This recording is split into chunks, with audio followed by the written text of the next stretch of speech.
네, 위기라는 단어 속에는 기회라는 뜻도 포함되어 있습니다. 네. 삶의 고비에서 어떤 선택을 하느냐가 정말 중요한 일인데요. 네, 이 성공 창업자의 스토리를 따라가다 보면 이 선택의 힌트를 얻을 수 있을지도 모릅니다. 자, 윤지경 머니컬럼니스트 모시고 좀 더 자세한 이야기 나눠보도록 하겠습니다. 어서 오세요. 네, 안녕하세요. 네. 지난주에 이어서 오늘 두 번째 시간입니다. 네. 못 보신 분들을 위해서 주인공 소개 간단히 부탁드릴게요. 네. 전기도 들어오지 않는 시골에서 성공을 꿈꾸던 어린 소년입니다. 그리고 바라던 모든 것을 이룬 후에 평생을 간직해온 꿈의 공간을 만들어낸 한 남자이죠. 경기도 가평군에 소재한 이트렌 리조트의 윤광준 대표의 스토리를 지난주에 이어 들려드릴 텐데요.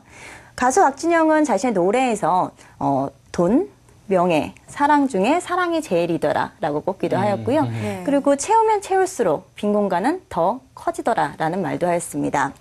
많은 사람들이 부러워할 만한 사회적 성공과 부, 명예 등을 모두 이뤄낸 그가 인생에서 발견한 귀한 깨달음 지금부터 전해드리겠습니다. 네. 네, 지난주 IT 연구원으로 시작해서 IT 업체를 차리기 때까지 그 창업 이야기를 나눠봤고요. 창업 초창기에 이 어려움을 극복했던 과정이 참 인상 깊었습니다. 자, 오늘은 첫 번째 창업한 회사의 이 매각 스토리부터 들려주신다고요? 네. 지금은 대부분의 창업자들이 출구 전략으로 더 큰 회사에 더 높은 가격으로 자신의 회사를 매각을 하고 빠져나오는 그런 전략들을 당연하게 어찌 보면 최우선 전략으로 여기기도 하는데요. 하지만 윤 대표가 사업을 하던 당시에는 지금과는 분위기가 굉장히 달라 자신이 창업한 회사를 매각하는 것은 굉장히 드물었고 시선도 곱지 않던 시절이었습니다. 하지만 윤 대표는 자신이 자식과도 같은 창업한 회사를 이렇게 손에서 놓아줄 때는 지금까지도 한편으로는 마음이 굉장히 아프다라고 또 표현을 했는데요. 윤 대표는 자신의 이제 회사에 가지고 있는 욕심과 애착보다는 앞으로의 시장 전망과 감지되는 여러 리스크들에 보다 집중을 하였습니다. 지금도 주식시장에서는 벤처기업이 어떤 한 큰 기업과 수주계약을 맺었다라는 이유만으로도 굉장히 주가가 월등하게 높게 상승하는 그런 모습들을 보이기도 하잖아요. 네. 근데 그 당시에는 벤처기업이 대기업에 의존을 하는 그런 형태는 훨씬 더 심하였고 또 벤처기업이 시장에서 놓인 현실들 그리고 선후배가 처해 있는 상황들을 이제 두루 고려를 해보았을 때 윤 대표는 매각을 결정을 하기로 했습니다. 또한 이것이 결정이 된 이후로는 이 작업이 1년여에 걸쳐 진행이 되었고요. 매각이 성공을 한 이 시기가 2007년, 이 매각 금액만 해도 1억 불이 넘었습니다. 네. 사실 1억 불, 그 규모가 그 당시 정말 네. 대단했을 것 같은데요. 네. 뭐 화제가 됐을 법도 한 일인데요. 네. 어땠어요? 윤 대표의 회사 매각 사례는 국내 IT 벤처 기업 중에서는 거의 드물 정도로 굉장히 단연 성공적인 것이었다라고 합니다. 윤 대표 본인 또한 거기에 속한 직원들과 주주들 또한 이제 매입을 한 상대 회사까지도 굉장히 만족스러워할 만한 거래였다라고 하는데요. 이렇게 된 데에는 매각을 진행한 윤 대표의 철저한 도덕성과 원칙을 고수하는 단호한 성격이 크게 작용을 한 것으로 보여집니다. 네. 왜냐하면 윤 대표는 그 매각 과정에서 어떠한 경영권 프리미엄도 갖지 않았고요. 직원이든 단 한 주밖에 가지고 있지 않는 소액 주주든 모두 다 공평한 입장에서 그 매각 과정에 참여를 하게 되었고요.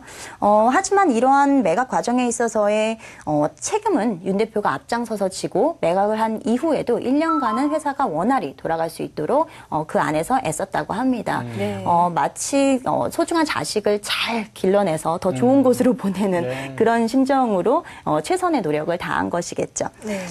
더군다나 매각 후에 통과 의례적으로 진행되는 것이 보통은 감원이잖아요. 네. 그런데 놀랍게도 감원은 일체 없었고 지금 현재까지도 그 당시의 부사장, 재무이사, 영업이사 등이 그대로 있고 윤 대표는 지금도 가끔 가서 일을 도와준다라고 하니 어찌 보면 가장 성공적이고 이상적인 M&A의 사례가 되지 않을까라는 생각이 듭니다. 네. 사실 그 성공한 사람들에게 종종 나타나는 그 현상이 있잖아요. 그 네. 허탈감이라는 거.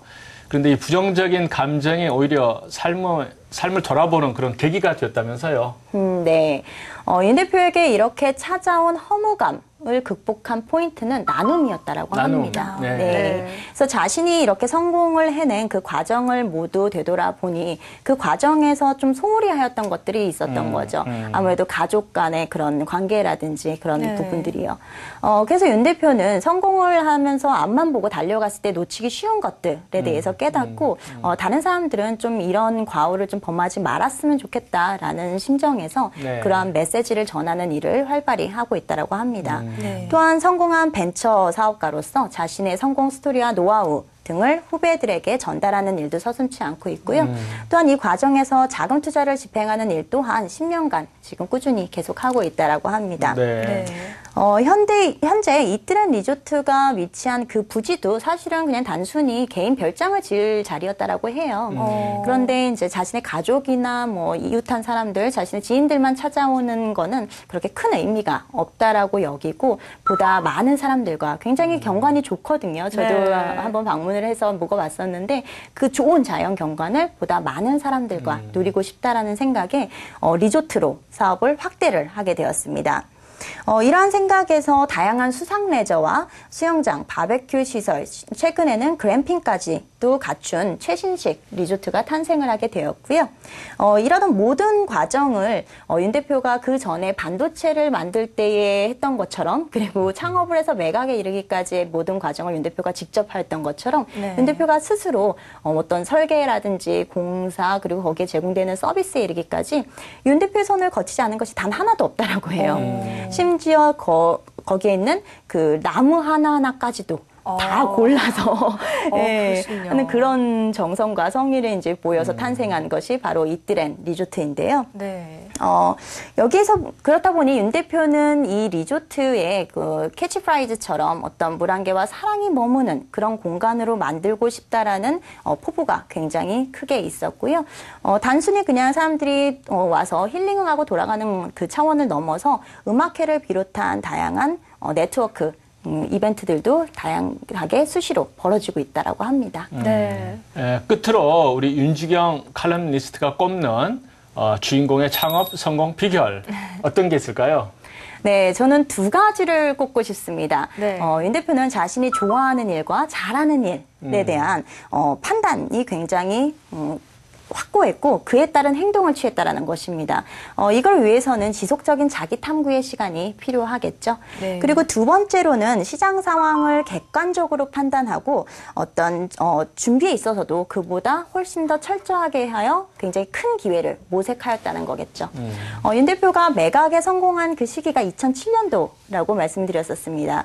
그런데 만약 윤 대표가 자신이 직접 창업을 하였다라는 그 애착과 미련에 만약에 이 시기가 1년만이라도 늦어졌다면 2008년 금융위기를 맞아 지금과 같은 큰 성공을 이루었을지는 아무도 장담을 못하겠죠. 네. 네, 2주에 걸쳐서 창업 성공 스토리 들었습니다. 네. 특히 오늘 주인공은 과감한 선택과 집중이 돋보였습니다. 네, 함께 누리는 삶을 고민했다는 점도 저에게는 참 인상적으로 다가왔는데요. 오늘도 윤지경 머니 컬럼니스트와 함께 또 좋은 정보 들어봤습니다. 자, 오늘 말씀 고맙습니다. 감사합니다. 감사합니다.